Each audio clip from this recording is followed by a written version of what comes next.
El sol de la tarde comenzaba a teñirse de un tono anaranjado profundo, proyectando sombras alargadas sobre el jardín trasero de la casa de los Soler. Era un día especial, el 35º cumpleaños de Elena, y el ambiente estaba cargado de una mezcla de fragancias, el aroma de las flores recién cortadas, el olor del carbón encendido para la barbacoa y, de manera más sutil, el persistente rastro de aceite de motor que siempre parecía acompañar a Mateo, su esposo. Mateo caminaba entre los invitados con una sonrisa humilde, vistiendo una camisa de lino sencilla y unos vaqueros que, aunque limpios, delataban su oficio de mecánico en las pequeñas grietas de sus manos callosas. Para él, ese día no se trataba de las apariencias, sino de celebrar a la mujer que había estado a su lado durante más de una década, apoyándolo cuando no tenían más que sueños y una caja de herramientas oxidada. Sin embargo, no todos los presentes compartían esa visión de sencillez y afecto. El jardín estaba lleno de amigos de la infancia de Elena y familiares que, con el paso de los años, habían escalado posiciones en el mundo corporativo y ahora lucían sus éxitos como armaduras brillantes. Entre ellos destacaba Valeria, la prima de Elena, una mujer que medía el valor de las personas por la marca de su reloj y el modelo de su automóvil. Valeria llegó a la fiesta envuelta en un vestido de seda italiana que gritaba opulencia, acompañada de su esposo, un corredor de bolsa que no dejaba de mirar su teléfono móvil. Desde el momento en que pisó el césped, su mirada recorrió el lugar con un aire de superioridad mal disimulado, deteniéndose con especial desdén en Mateo, quien en ese momento estaba asegurándose de que las bebidas estuvieran frías. Las conversaciones fluían en pequeños grupos y Valeria no tardó en reunir a un círculo de conocidos para soltar sus primeros dardos envenenados. Comentaba, en un tono lo suficientemente alto como para ser escuchada, lo valiente que era Elena por conformarse con una vida tan austera. Hablaba de las vacaciones en las Maldivas que ella acababa de disfrutar, contrastándolas con el pequeño viaje de fin de semana que Mateo y Elena habían hecho a la montaña. Las risas contenidas y los susurros comenzaron a circular por el jardín como un veneno silencioso. Los invitados observaban a Mateo, el pobre mecánico, y sentían una mezcla de lástima y burla. Para ellos, él era el ancla que impedía que Elena alcanzara el estatus que, según ellos, se merecía por su belleza e inteligencia. A medida que avanzaba la tarde, la tensión social se hizo más evidente. Valeria se acercó a Elena mientras ésta servía unas copas de vino. Con una sonrisa falsa, le preguntó si Mateo no había pensado en buscar un trabajo de verdad, algo que no requiriera tener siempre las uñas sucias. Elena, con una paciencia infinita pero con un brillo de incomodidad en los ojos, respondió que Mateo amaba lo que hacía y que eran felices. Pero Valeria no se detuvo ahí. Continuó menospreciando el negocio de Mateo, sugiriendo que tal vez podrían prestarles algo de dinero para que finalmente pudieran permitirse una casa en un barrio más exclusivo. Mateo, que pasaba por allí con una bandeja de aperitivos, escuchó cada palabra. No respondió con ira, simplemente asintió con cortesía y siguió atendiendo a los invitados, manteniendo una calma que muchos confundieron con sumisión o falta de ambición. El momento culminante de la noche llegó con la entrega de los regalos. Los invitados se reunieron en el centro del jardín, rodeando una mesa donde se apilaban cajas envueltas en papeles brillantes y lazos de seda. Valeria, aprovechando su oportunidad para brillar, entregó a Elena un brazalete de diamantes de una joyería de renombre, asegurándose de mencionar el precio exorbitante y la exclusividad de la pieza. Los presentes exclamaron con admiración, y Elena agradeció el gesto con elegancia, aunque se sentía claramente abrumada por la ostentación. Otros amigos entregaron bolsos de diseñador y bonos para spas de lujo, cada regalo funcionando como una declaración de estatus que dejaba a Mateo en una posición aparentemente inferior. Finalmente, le llegó el turno a Mateo. Se adelantó con timidez, sacando de su bolsillo un sobre pequeño y algo desgastado. No había papel de regalo caro ni lazos extravagantes. Valeria soltó una risita burlona que rompió el breve silencio. «Un sobre, Mateo. Espero que no sea un vale por un cambio de aceite gratuito», comentó con sarcasmo, provocando una carcajada general entre su círculo de seguidores.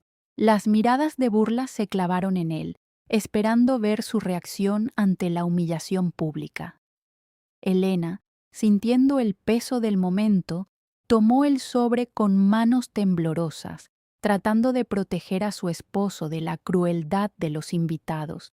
Sin embargo, antes de que ella pudiera abrirlo, Mateo dio un paso al frente y pidió un momento para decir unas palabras. La voz de Mateo, usualmente suave y discreta, cobró una firmeza inesperada que obligó a todos a prestar atención. Comenzó hablando de los años de sacrificio, de las noches que pasó en su pequeño taller hasta la madrugada, y de cómo Elena nunca le pidió que abandonara su pasión, incluso cuando las cuentas apenas se pagaban.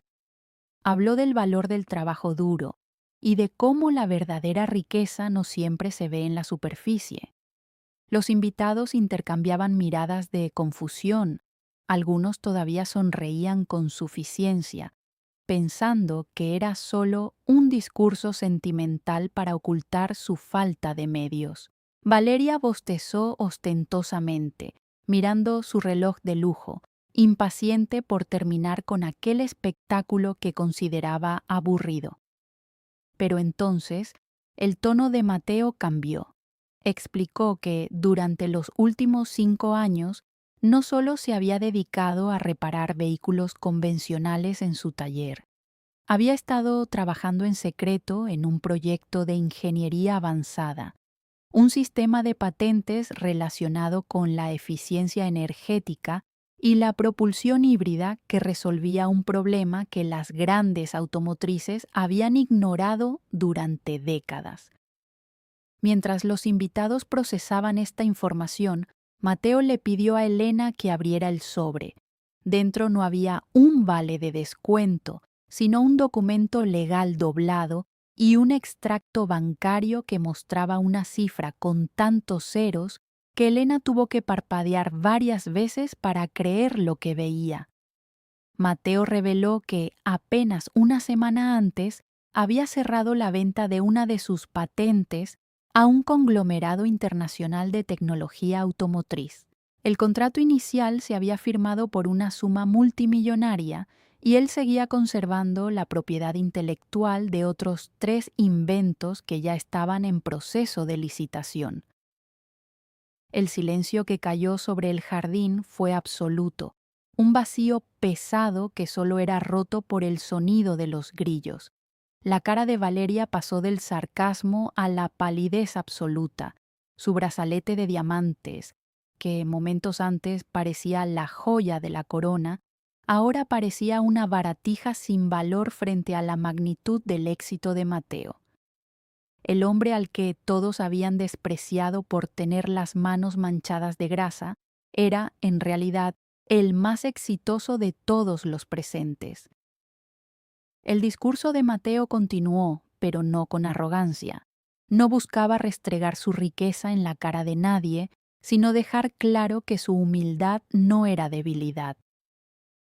Explicó que habían decidido mantener la noticia en secreto hasta ese día para asegurarse de que su vida no cambiara por las razones equivocadas. Quería que Elena supiera que, aunque ahora podían comprar cualquier cosa que desearan, Lo más valioso que tenían seguía siendo lo que construyeron cuando no tenían nada. Los invitados que antes susurraban burlas ahora se sentían pequeños, avergonzados de su propia superficialidad. El poder en la sala se había desplazado de manera irreversible. El respeto que antes le negaban a Mateo ahora emanaba de ellos de forma casi desesperada, mientras intentaban recalcular cómo tratarlo a partir de ese momento. La atmósfera de la fiesta cambió drásticamente en los minutos siguientes. Valeria, incapaz de manejar la humillación de haber sido tan cruel con un hombre que ahora ostentaba una posición financiera muy superior a la suya, trató de balbucear una felicitación, pero Mateo la recibió con la misma cortesía distante que le había mostrado toda la tarde. Ricardo, el esposo de Valeria, intentó acercarse a Mateo para hablar de posibles inversiones, pero fue cortésmente rechazado. Elena, por su parte, miraba a su esposo con una mezcla de orgullo y asombro, dándose cuenta de que el hombre que tanto amaba no solo era un genio técnico, sino alguien con una integridad moral inquebrantable. La revelación no solo cambió la percepción de los invitados sobre Mateo, sino que redefinió la dinámica de toda la familia extendida. Aquellos que siempre habían mirado a la pareja por encima del hombro empezaron a buscar formas de redimirse, dándose cuenta de que la verdadera distinción no reside en el lujo aparente, sino en la capacidad de crear valor y mantener la esencia personal. La fiesta continuó, pero los grupos se disolvieron y se reformaron de manera distinta. Ya no había susurros de desprecio en las esquinas. En su lugar, había una reflexión silenciosa sobre el prejuicio y la importancia de no juzgar un libro por su portada, o en este caso, a un hombre por su mono de trabajo.